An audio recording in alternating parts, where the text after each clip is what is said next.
Olivier. Bonjour Bob. Vous venez de sortir Entre deux mondes, un livre qui est en partie consacré à la jungle de Calais. Comment est née cette idée ? Écoutez, cette idée, elle est née, il y a eu plusieurs moteurs. Le premier moteur, c'est que j'ai trouvé que c'était intéressant de créer une enquête de police dans la jungle de Calais, puisque dans la jungle de Calais, on ne peut pas enquêter. Donc j'ai créé une enquête de police dans le seul endroit en France où on ne peut pas enquêter. Et puis deuxièmement, il y a eu quelque chose d'assez particulier dont je suis pas très fier, c'est que à force d'écouter la radio, la télévision, de lire les journaux, moi aussi je me suis mis à avoir peur du mouvement migratoire, du flux migratoire, des vagues migratoires. Mais je me suis aussi rappelé que j'étais, comme beaucoup de Français, petit-fils de migrants. Oui, ça me parle aussi, hein. Garcia, c'est pas mal non plus. J'imagine, ouais. Et donc cette crainte inexpliquée m'a gêné. Et comme toutes les peurs sont axées et sont basées sur l'ignorance, en fin de compte, j'ai pris mon sac à dos et je suis allé dans la jungle de Calais, je suis allé vivre avec ces hommes, avec ces femmes, pour découvrir qu'ils étaient nos identiques, nos similaires, évidemment qu'ils étaient nos frères. Comment se fait cette démarche? On est accepté directement? Vous avez dit que vous étiez policier? Vous ne l'avez pas dit? Comment vous avez procédé? Alors non, évidemment, c'est vrai que dans la jungle de Calais, les policiers sont pas très bien vus parce qu'on est le bras armé de l'État et que la relation entre les migrants et les policiers est un peu difficile parce qu'on a demandé aux policiers de gérer l'ingérable sans leur donner de moyens, de personnel, de matériel. Donc voilà, ils font un peu comme ils peuvent. Donc j'ai pas dit que j'étais policier, j'ai dit que j'étais romancier et que je voulais écrire un polar dans la jungle de Calais, ce qui était une manière détournée en fait de parler de la jungle. Et comment on se fait intégrer en fin de compte? Eh bien, tout est dans le regard. C'est-à-dire que j'ai eu un regard qui était sans jugement. J'étais là pour apprendre et pas pour prendre des informations. Ouais, d'accord. Je n'ai pas fait le journaliste à leur demander comment ils avaient traversé, où est leur famille. Non, je me suis posé comme une caméra et je les ai laissés venir à moi et j'ai laissé venir les confidences à moi. D'accord. Combien de temps ça a duré cette investigation? Alors l'immersion dans la jungle, elle a duré 3 semaines. Ouais. Mais sinon après, j'ai travaillé aussi beaucoup avec les policiers de Calais. Oui, voilà, c'est ce que j'allais dire. Votre livre, enfin, l'intérêt, enfin pour moi, un des intérêts du livre, c'est qu'il n'est pas manichéen. Vous n'avez pas pris parti pour les Calaisiens ou les migrants ou je ne sais quoi. Vous montrez un petit peu tous les acteurs finalement qui rentrent. Ça aurait été compliqué de parler d'un sujet sans voir toutes les optiques. C'est-à-dire que je voulais parler de la jungle de Calais, donc j'ai dû parler normalement aux migrants, mais aussi aux policiers, mais aussi aux journalistes de là-bas, mais aussi aux Calaisiens. Et puis j'ai fait aussi un travail avec la DGSI, la DGSE, j'ai fait un travail avec Sciences Po, des gens du CNRS qui m'ont raconté un peu comment ça se passait, parce que le sujet est si sensible, il est si compliqué, il est si brûlant que tout amateurisme ou invention ou fantasme aurait été vraiment déplacé. Ça passera à côté, oui. Donc je n'ai raconté que la vérité parce qu'il était impossible pour moi d'inventer. Alors c'était l'autre de mes questions justement.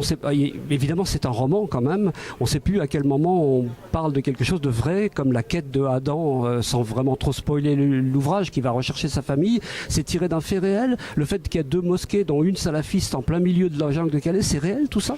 Alors tout est absolument réel. La seule chose que j'ai inventée, le seul côté romanesque, c'est pour l'enquête de police à l'intérieur et puis le dénouement final, le coup de théâtre. On dira rien là-dessus. Mais sinon, évidemment, comme je l'ai dit, et c'est marqué sur la première page, face à l'horreur de la réalité, face au drame que ces gens ont vécu, je ne me suis pas permis d'inventer. Donc tout ce que vous allez lire dans le livre, ce sont des confidences, ce sont des histoires que des gens ont eu la gentillesse de me raconter et ils m'ont fait l'honneur d'accepter que je sois le véhicule de ces histoires. Oh, d'accord, mais c'est vraiment un livre très très prenant, très touchant. J'ai été obligé moi d'arrêter la lecture 2 fois tellement j'ai été choqué par certaines scènes.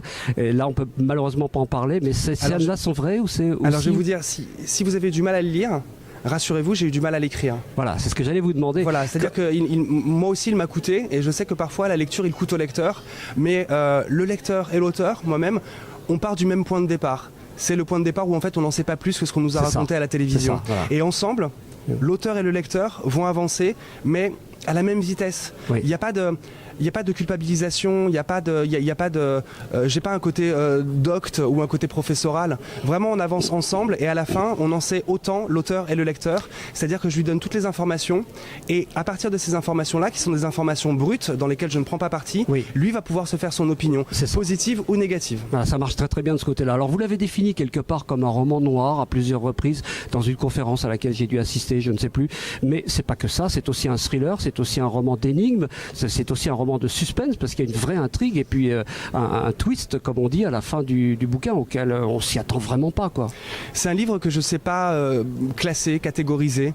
Alors je ne vais pas le faire. C'est juste une histoire. Et cette histoire, c'est parfois de l'espionnage. Cette histoire, c'est parfois du polar. Cette histoire, c'est parfois simplement des histoires de famille, des histoires d'amour, des histoires de renoncement, des histoires d'espoir. En fait, c'est juste une histoire. Alors classez-la en polar, en roman noir, en thriller ou simplement en roman. Moi, ça me va. C'est un roman. C'est un roman, c'est un beau roman en tout cas. Quand vous écrivez ce genre de roman et quand vous voyez l'accueil que ça a, bien sûr, il est plébiscité. Et puis c'est pas sans raison. Comment on vit ça et qu'est-ce qu'on fait après? Il y a quelque chose déjà en préparation? Alors oui, j'ai quelque chose en préparation, mais pour revenir au début de votre question, dans ma première trilogie du Capitaine Coste, ces histoires me concernaient, elles étaient les miennes. Donc j'étais toujours un peu gêné de recevoir des compliments. Cette histoire-là, cette histoire de ces migrants, de Adam, Bastien, Kilani, Ousmane, ce sont des gens que j'ai rencontrés, ce sont des gens qui existent. Et ce livre est devenu plus fort que moi et l'histoire est devenue plus importante que son auteur. J'ai envie de dire que ce livre me dépasse maintenant et donc je suis vraiment heureux d'en avoir des compliments parce qu'en fait ces compliments ils sont pas pour moi, ils sont pour eux et je suis vraiment le vecteur de leurs histoires, je suis le véhicule de leurs histoires. C'est ça. Maintenant, qu'est-ce qu'on fait après? Alors on n'essaie pas de faire mieux, on essaie de faire différent. Alors je vais faire retour au Capitaine Coste. Alors non pas retour au Capitaine Coste, mais retour sur du vrai polar, mais sur du polar simple. Je parle souvent de David Lynch qui a fait toute une série de films super complexes qu'il faut regarder plusieurs fois pour être bien sûr et certain d'avoir rien compris. Lost Highway et compagnie. Et puis au bout d'un moment, Twin Peaks. Et puis au bout d'un moment, il s'est arrêté. Il a écrit une histoire vraie, qui est l'histoire d'un type qui n'a pas le permis de conduire et qui va monter sur son motoculteur et qui va traverser les États-Unis à 7 km/h pour aller retrouver son frère. Alors que David Lynch fait des histoires ultra complexes, toujours à tiroir, où il faut vraiment faire travailler ses méninges. Cette histoire vraie, c'est une histoire linéaire et terriblement, profondément simple.